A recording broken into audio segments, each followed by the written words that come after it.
नमस्कार, आप देख रहे हैं एनएमएफ न्यूज। मैं आपके साथ शबनम। क्या ऑपरेशन सिंदूर 2.0 की शुरुआत होने वाली है? ये हम ऐसे नहीं बोल रहे, बल्कि खबर ये आ रही है कि भारत ने पाकिस्तान से लगती अंतर्राष्ट्रीय सीमा पर युद्ध अभ्यास करने के लिए नोटम जारी कर दिया है।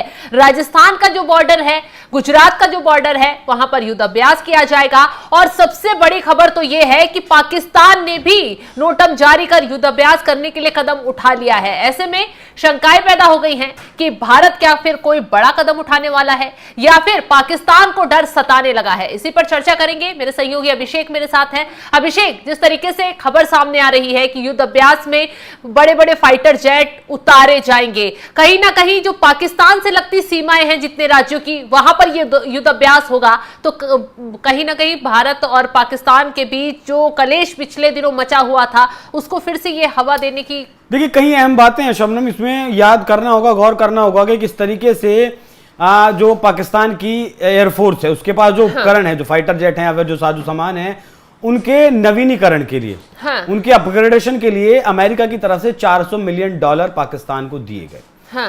अभी IMF से पाकिस्तान को लोन मिला ऑपरेशन सिंदूर के बाद।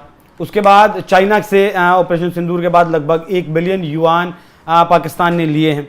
और ऑपरेशन सिंदूर में जिस तरीके से चीनी हथियारों का पर्दाफाश हुआ है, चीनी हथियारों की जो पोल खुली है, वो शायद दुनिया ने, चीन ने तो कल्पना कर ली होगी क्योंकि उसे पता है उसने क्या बनाया हुआ है, दुनिया ने ऐसी कल्पना नहीं की थी। उसका HQ9 हो, एयर डिफेंस सिस्टम जो था, या फिर उसकी PL-15 जो मिसाइल, सबसे उन्नत किस्म की मिसाइल जिसे वो बताता है, या फिर उसका JF-17 हो, जो भारत ने लगभग 6 फाइटर जेट मार गिराए हैं। अब ये 22-23 जुलाई के लिए नोटम जारी किया गया है, लेकिन गौर करिए, ये जो खबर है ये 13 और 14 जुलाई को आ गई थी।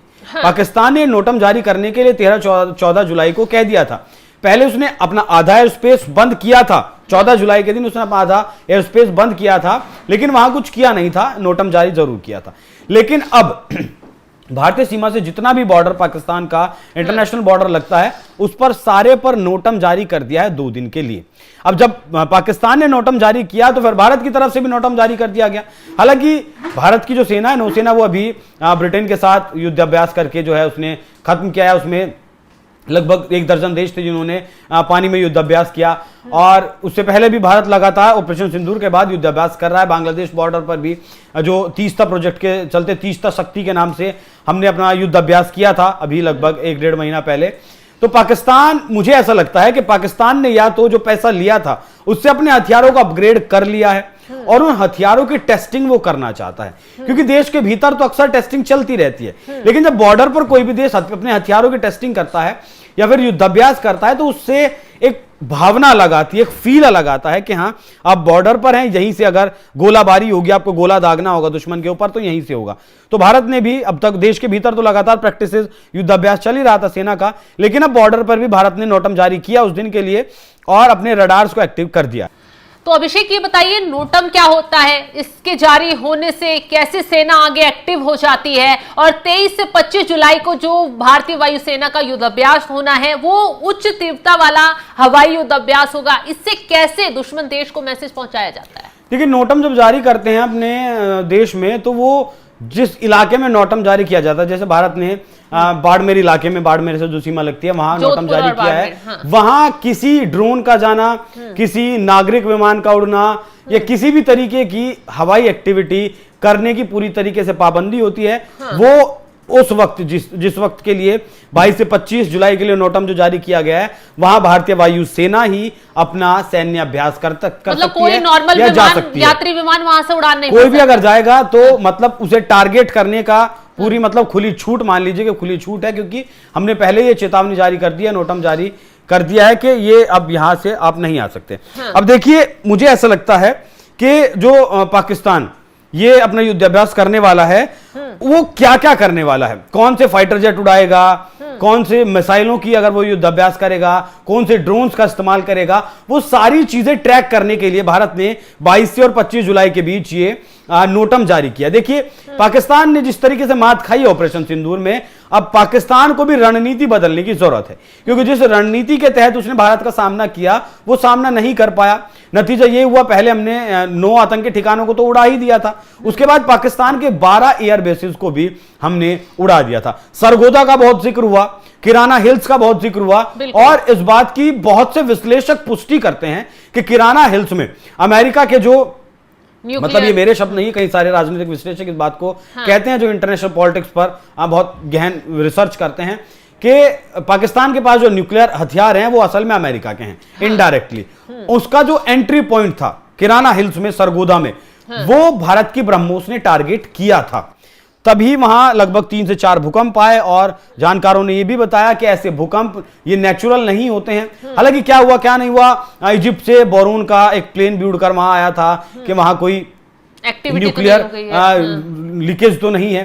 खबर तो ये भी आई थी अभिषेक कि वहां का जो आसपास का एरिया है वो खाली करवा लिया गया। वो खाली करवाया गया था, लगभग 4 लाख लोगों को वहां से हटाया गया था, और बोरून भी वहां आया था। तो पाकिस्तान, मुझे ऐसा लगता है कि अब अपनी रणनीति पाकिस्तान ने बदली है, अपने हथियारों का अपग्रेड पाकिस्तान ने किया, और उसके लिए ही वो उनकी टेस्टिंग बॉर्डर पर कर रहा है, और शायद भारत को वो संदेश देना चाहता है कि हां अब मैं तैयार हूं। लेकिन मतलब मैं इस बात के लिए ऑपरेशन सिंदूर 2.0 के लिए भारत अब तैयार है। भारत तैयार है, या फिर भारत को ऐसा भी हो सकता है कि भारत को उकसाने की वो कोशिश कर रहा है, क्योंकि अभी 3 दिन पहले ही पाकिस्तान के 3 आतंकवादियों को भारतीय सेना ने ठोका है।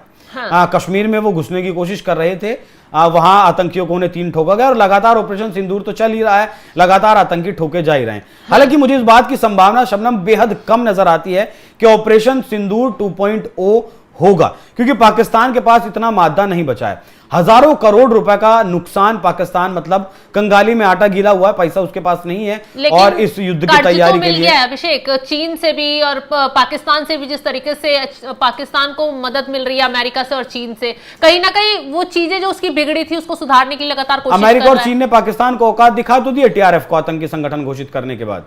भारत हालांकि लंबे वक्त से कोशिश कर रहा था, लेकिन ये लोग आतंकी संगठन घोषित नहीं कर रहे थे। लेकिन अब चाइना ने कभी जब बयान आता है कि आप ये जो पहलगाम में आतंकी हमला हुआ वो टीआरएफ ने किया, और उसकी निंदा चाइना ने पहली बार की और उसे आतंकी संगठन माना है, ये मतलब पाकिस्तान आप आने वाले वक्त में देखेगा पाकिस्तान का क्या हाल होगा।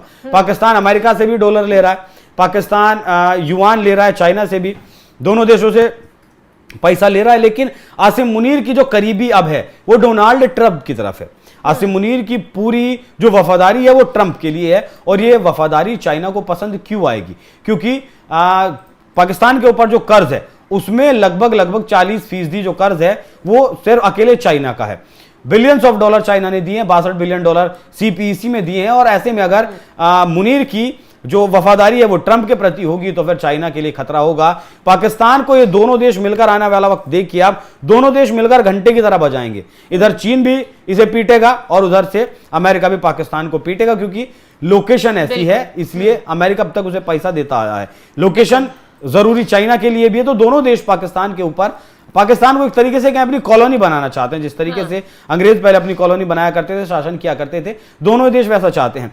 तो हम मेनली अगर आए नोटम पर 22 और 25 जुलाई पर, तो जो प्रैक्टिसेस, जो युद्धाभ्यास या फिर जो भी कुछ करने वाला है पाकिस्तान 22, 23 और 24 तारीख को, उसको ट्रैक करने के लिए हमने अपना नोटम जारी किया है कि आखिर पाकिस्तान ने रणनीति बदली है तो क्या बदली है, पाकिस्तान किन विमानों का, किन फाइटर जेट्स का, किन मिसाइलों का, किन ड्रोन्स का, किस तकनीक का, किस रणनीति का इस्तेमाल कर रहा है उसके दौरान। इसलिए हमने अपना सारा जो रडार सिस्टम है, हमारे जो S-400 एयर डिफेंस सिस्टम है, आकाश सिस्टम है, सबको एक्टिवेट कर दिया है, और हम भी एक बार फिर से ताकत पाकिस्तान को दिखाएंगे कि तुम कहीं नहीं ठहरते हो। उसका कारण पाकिस्तान का जो रक्षा बजट है वो महज 65,000 करोड़ रुपए का शबनम, और भारत का जो रक्षा बजट है वो 1 लाख करोड़ डॉलर से ज्यादा का, मतलब दोनों देशों के रक्षा बजट में 11 गुना का अंतर है। भारत का जो रक्षा बजट है वो 11 गुना ज्यादा है, तो पाकिस्तान कहीं भी भारत के सामने नौसेना की बात हो, एयरफोर्स की बात हो, या फिर जमीन पर आर्मी की बात हो, रक्षा बजट की बात हो, या फिर जज्बे की बात हो, कहीं भी नहीं ठहरता है। तो ऑपरेशन सिंदूर 2.0 होगा, मुझे इसकी उम्मीद कम नजर आती है। बिल्कुल, तो जिस तरीके से ऑपरेशन सिंदूर फिलहाल चल ही रहा है, और इसी बीच भारतीय सेना की तरफ से बड़ा कदम उठा लिया गया है, और अब युद्ध अभ्यास शुरू होगा, और उस युद्ध अभ्यास में बताया जा रहा है कि राफेल, मिराज 2000 और सुखोई 30 जैसे अग्रिम पंक्ति के लड़ाकू विमानों को उतारा जाएगा, टेस्ट किया जाएगा और फिर से इसी युद्ध अभ्यास के जरिए पाकिस्तान को कड़ा मैसेज दिया जाएगा। उठाने की कोशिश की तो आंख ही निकाल ली जाएगी, क्योंकि पहलगाम आतंकी हमले का बदला भारत ने कैसे लिया शायद पाकिस्तान कभी जिंदगी में भी भूल पाएगा। और अगर अब उसने कोई कदम उठाया तो भारत उससे भी तकड़ा जवाब देगा। और इसी का संदेश देने के लिए भारतीय सेना जो है अब राजस्थान हो या फिर गुजरात, जो पाकिस्तान की सीमा से लगते हुए जितने भी क्षेत्र हैं भारत के, वहां युद्धाभ्यास किए जाएंगे और पाकिस्तान को फिर से एक खास मैसेज पहुंचाया जाएगा। फिलहाल इस खबर को लेकर आप क्या राय रखते हैं, कमेंट बॉक्स में अपनी राय जरूर बताइएगा और तमाम खबरों की अपडेट के लिए आप हमारे साथ जुड़े रहें। नमस्कार।